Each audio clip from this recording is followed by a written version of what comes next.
Yes, folks, welcome back to the channel. Welcome back to KGX to the Z TV.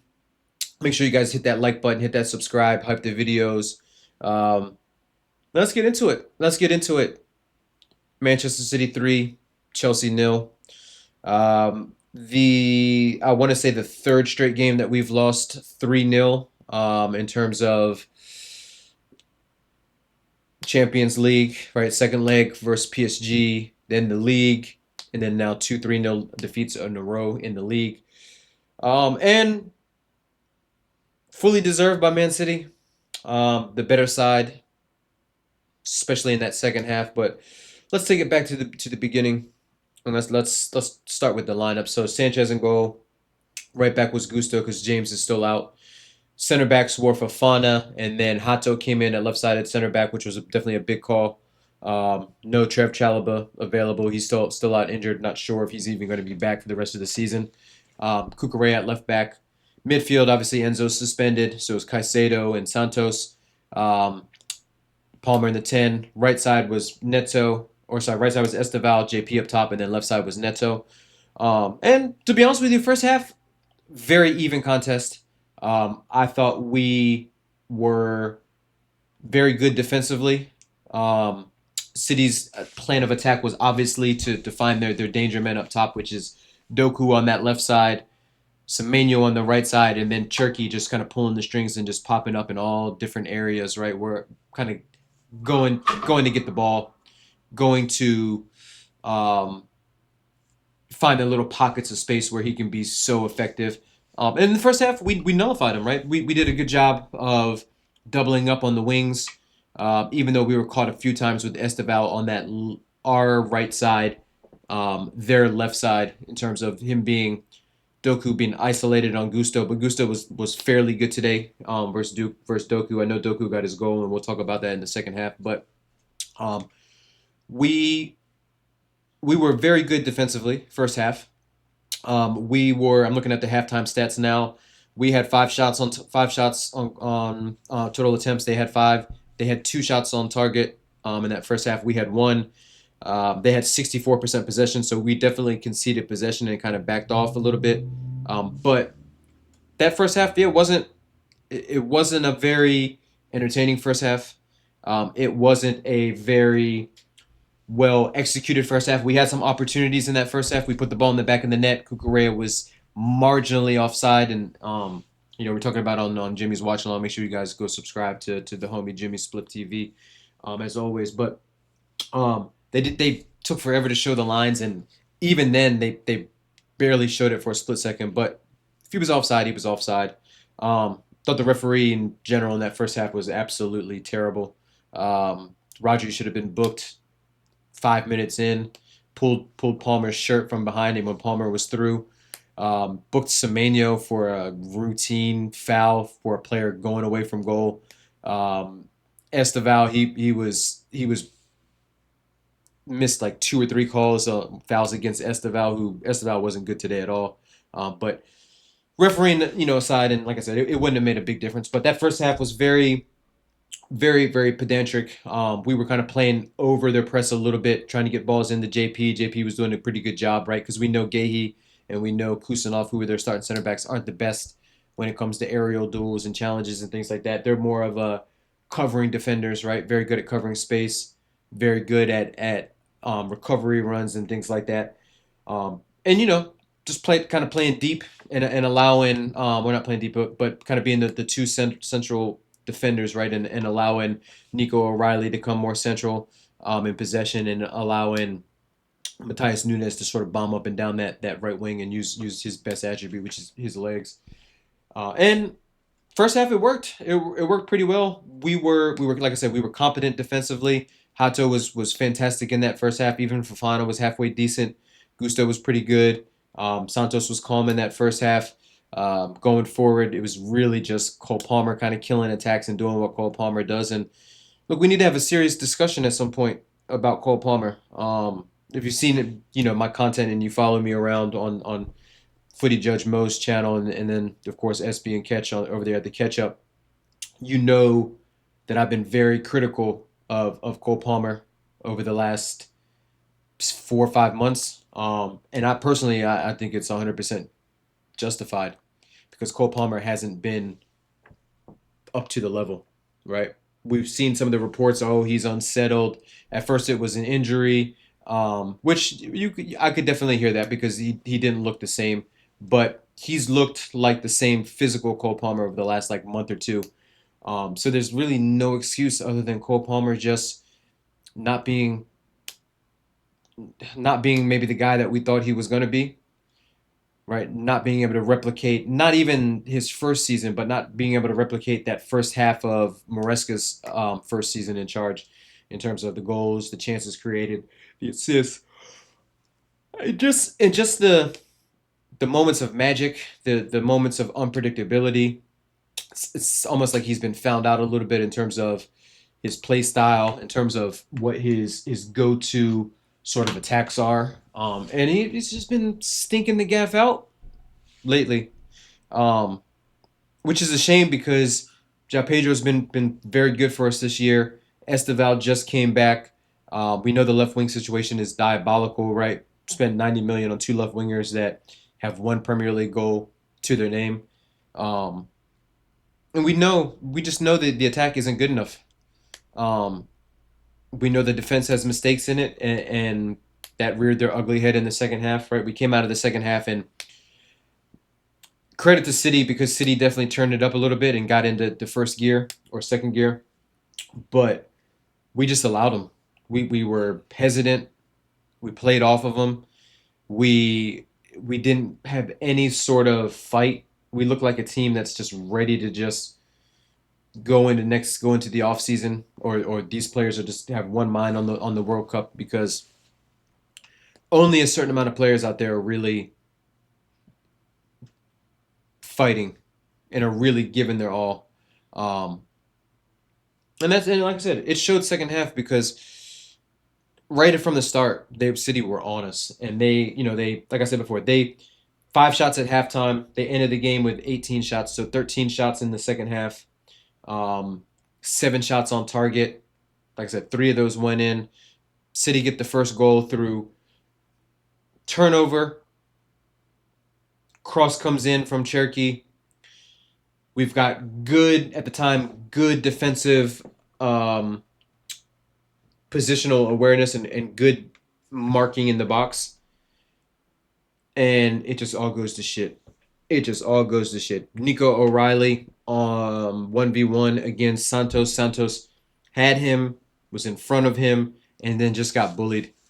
And I know Nico O'Reilly, not a left back, more of a central defender, but that guy, man, that guy Nico O'Reilly, he scores more headers without jumping than any player I've ever seen.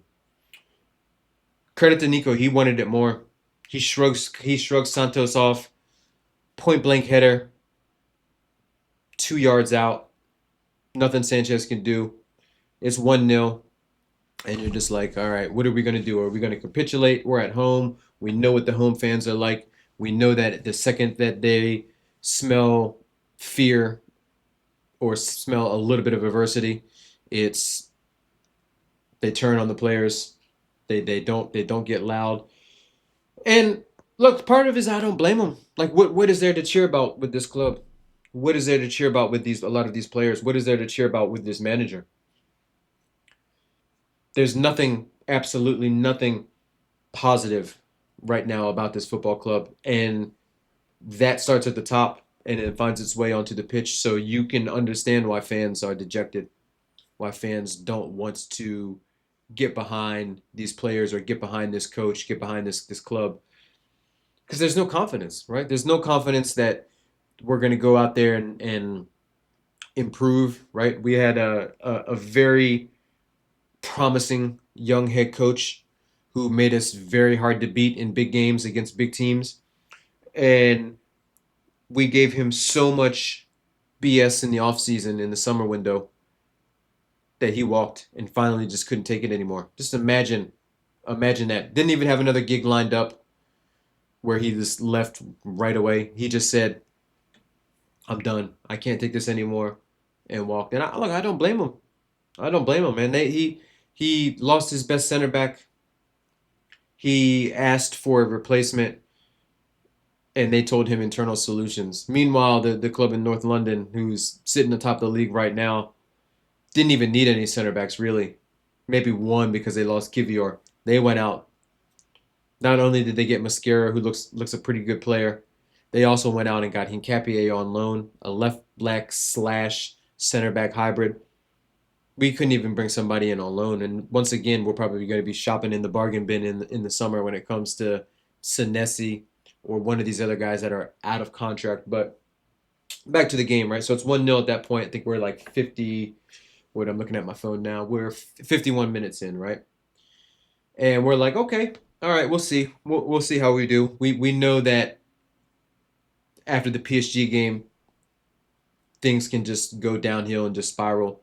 And they did because 5, 6 minutes later, of all people to score, it's the ex Cobham kid, Mark Gahey, who finds himself unmarked in the box, right? It comes off a set piece, off of a corner. Rotations happen. The ball goes from left to right. Cherky's on the ball, and you have to keep all eyes on Cherky and have to be aware of the danger around you because everyone thought, or at least everyone on Chelsea thought that he was going to just play the safe pass out wide to the right, and then that person was going to whip it in.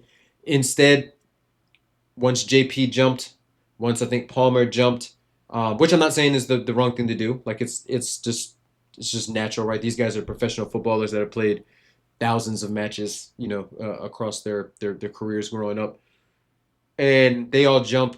Meanwhile, Gahey's very very much unmarked in the box. He finds it. Turkey finds it. Ball to feet. Turn. Gahey slots it home. Better finish than I've seen from Liam Delap in a Chelsea kit. But it's 2-0. Ball game's over. Ball game's over. City get their third one. When was their third? Doku. Caicedo. Again, Caicedo caught on the ball. Turns into three people. And Caicedo, first half, I thought he was a little bit sloppy, but I also thought that the players were playing him into danger. But this time it was 100% on Caicedo, and he gets it. Sanchez throws it out to him. He turns. Three guys collapse on him. He takes a bad touch. Doku's on his bad touch. Doku shrugs him off. Shrugs, look good strength. Shrugs him off. Caicedo can't really do anything at that point because if he takes him down, not only is it a penalty, but it's also a yellow card, and he'll miss the next two. So Caicedo lets him go, and it's a point blank shot by Doku. I mean, Doku's not even a good finisher. I think he's got 8 goals in like 3.5 years since he's been there, or like 65 games or some bullshit like that. It's 3-0, and at that point, it's just a training exercise, right? We bring on Delap, we bring on Asugo. Who else do we bring on? We bring on Achimpong, we bring on Garnacho, we bring in Lavia, and just basically just out there, just fitness, trying to hit our fitness goals on our Apple Watches and just running around. Nearly, didn't even really work Donnarumma too much. I know he made a couple of pretty decent saves, um, getting down to like his right on some shots that came in, but just poor. No fight, no courage, no heart, no ability to galvanize the team and say, all right, look, this is an important game for us, right? You see a lot of Chelsea fans leading up to this game, especially after the result for Arsenal on Saturday, the early kickoff, saying, we must lose this game to make the Champions League, man. Fuck all that. I'm not trying to hear any of that. We need to worry about ourselves first. We're in no position to be handing away 3 points and handing away favors. And look, it was always going to be tricky this game. Like getting anything out of this game was always going to be tough because of the way City have sort of seemed to find their feet over the last 3 weeks or since that Carabao Cup final. But it was just absolutely just dreadful. Just dreadful. Dreadful. Second half. Substitutions, I mean, they are what they are. I thought Estel probably should have stayed on, but he wasn't having the best of games. João Pedro, I guess, maybe just to keep some minutes off his legs. but we don't have any midweek games, so it's not like we're resting them for something. So yeah, just poor, just poor. Player of the match for me, probably Cherky. I thought he was the most influential. Doku was lively, but to be honest with you, other than the goal, Doku's his normal jinky majinky, wasteful self. But yeah, we've got some big problems, and we got United coming on the weekend. We've got Liverpool and Anfield coming up soon. It's a must 3 points. If we lose this next one, that means that we pretty much have to run the table throughout, right? I've seen shout out my buddy Alexis on Twitter. I've seen Alexis talk about we probably need 4 wins out of 7. So if you're thinking that way, it doesn't really matter where the wins come from. But at the same time, if you can beat a United, if you could have beaten the City today or at least got something out of it, you build a little bit of momentum. You build a little bit of confidence. You build a little bit of hope in the fan base. And right now, as you can tell by my voice, granted I'm a little bit tired and I'm on about 3 4 hours of sleep, but we've killed this team. Is the season has been sabotaged. Changing managers, just yeah, just absolutely just terrible. I thought there were some decent players today though. Overall, we'll end it on a somewhat positive note. I thought Hato was pretty good. Gusto was okay. Um, who else? Um, Santos, apart from the goal, was pretty decent. JP, I thought did a very decent job of holding the play up. But yeah, other than that, not even Fofana was halfway decent. Sanchez didn't really have too many big saves to make. None of the goals that went in were really his fault. Right, the header was a point blank header. The Gahey shot was a very well placed shot, and the third goal, Doku. I mean, no keeper is really going to save that. But let me know what you guys think in the comments. Make sure you guys hit that like, hit that subscribe button, and we'll see you at the next one. Peace.